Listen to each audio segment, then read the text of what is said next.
Hola mga katropa, ito na naman isa pang sharing para sa ating mga kasamahan dyan. Ito naman is tungkol sa mga papel na pinipirmahan natin. Ingat po tayo sa mga papel na pinipirmahan natin kasi kung minsan dyan tayo napapasubo.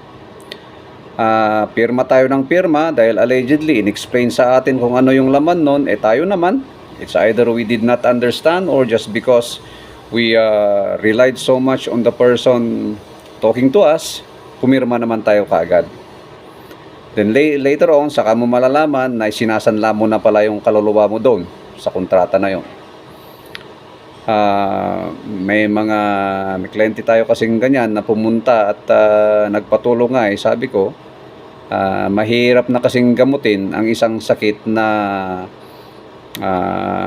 pwede mo naman sanang i-avoid kung talagang binasa mo o kaya inalagaan mo yung sarili mo.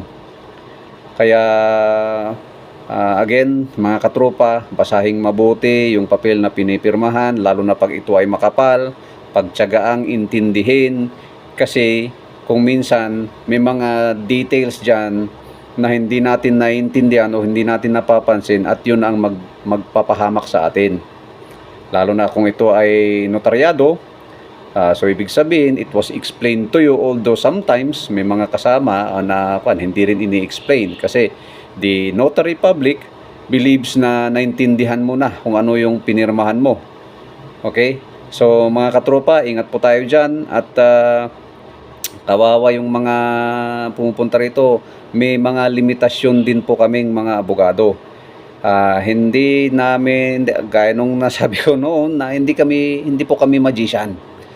Pag nandyan na yung problema, hindi automatic na pwede naming bigyan ng solusyon ang isang sakit, okay, or isang pagkakamali.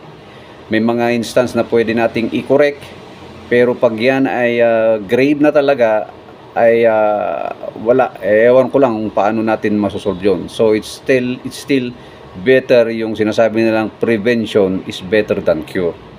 So yung punto lang natin dito, read the documents properly, intindihin.